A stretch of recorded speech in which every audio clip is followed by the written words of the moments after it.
Hey everyone, ये है voice with Warikoo, मेरे यानी अंकुर वारिकू के साथ। इस इंग्लिश पॉडकास्ट सीरीज में मैं बहुत सारी चीज़ें कवर करता हूँ। Career, relationships, personal finance, success, failure और फ्रैंकली कुछ भी और जो समय ज़हन में आता है। हर हफ्ते थर्सडे को आपके फेवरेट पॉडकास्ट प्लेटफॉर्म पर एक no episode, voice with Warikoo. ये वाकया बचपन का है, 6ठी या 7वीं कक्षा की बात है। पापा की अभी अभी नौकरी चली गई थी और उनको एक नई नौकरी नहीं मिल रही थी।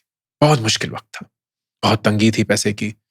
बैंक में कुछ ही पैसे बचे हुए थे और हर रोज, हर हफ्ते, हर महीने वो पैसे धीरे धीरे खत्म होते जा रहे थे। और उस समय में महीने का खर्चा या हर चीज का खर्चा जो है वो पैसे से होता था। यूपीआई नहीं था, डेबिट क्रेडिट कार्ड नहीं था, तो जब भी आपको कुछ खर्चा करना होता था तो आपको बैंक जाके पैसे निकालने पड़ते थे। तो पापा, मुझे अभी भी याद है, हमारे बैंक गए पैसे निकालने के लिए। यूको बैंक था, डिफेंस कॉलोनी की ब्रांच, दिल्ली में हम रहते थे, लाजपत नगर में।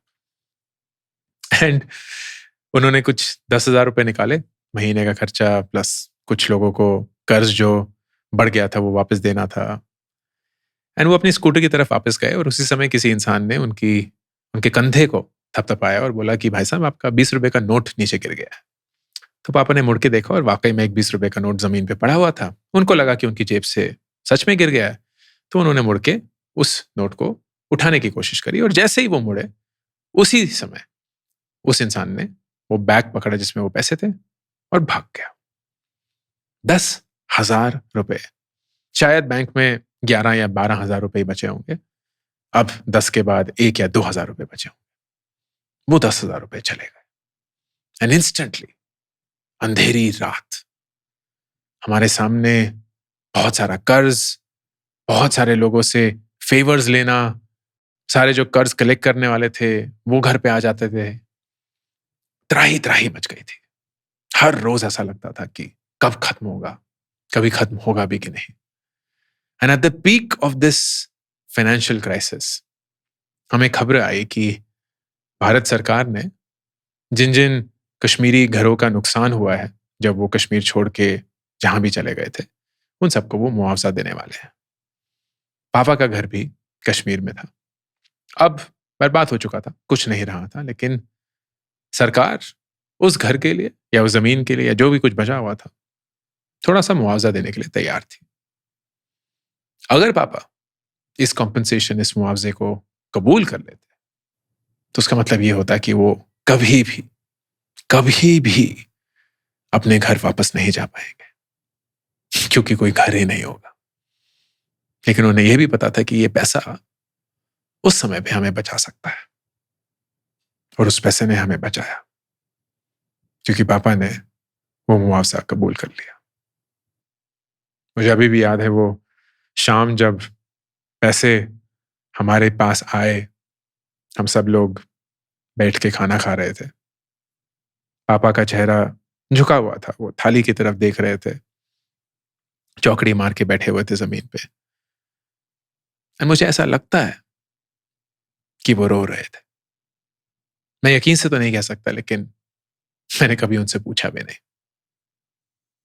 उस दिन एक बहुत इंपॉर्टेंट डिफरेंस पता चला, केओस का और स्टेबिलिटी का। केओस और स्टेबिलिटी के बीच में जो दरमियान है ना, वो बहुत बड़ा नहीं होता। एक दिन था जब हम बिल्कुल केओस में थे, पैसा नहीं, कोई तरीका नहीं उस पैसे की प्रॉब्लम को सॉल्व करने का, और अगले ही दिन almost as if a miracle happened, हम रिलेटिवली स्टेबल थे, इनफैक्ट काफी स्टेबल थे। पैसा बाय इटसेल्फ ना जज्बात के बिना होता है, लेकिन वो जो हमें महसूस कराता है, जो हमसे चीजें करवाता है, वो हमेशा जज्बात से ही चलती है। पैसा हमारे अंदर जज्बात पैदा करता है, जज्बात जो शायद हम पसंद करें या ना करें, लेकिन हम उसको इग्नोर नहीं कर सकते। मुझे नहीं पता कि उस दिन पापा रोए कि नहीं, लेकिन मुझे यह जरूर पता है कि उस दिन पापा ने पैसे की कद्र जरूर करी होगी, क्योंकि उस पैसे ने हमारी जिंदगी में उस दिन, उस समय स्टेबिलिटी लाई। और यही पैसे का मकसद है। पैसा खुशी नहीं खरीद सकता, लेकिन पैसा स्टेबिलिटी जरूर खरीद सकता है, और उस चीज के लिए पैसे की कदर करनी चाहिए, ना कि पैसे का गुलाम बन जाना चाहिए।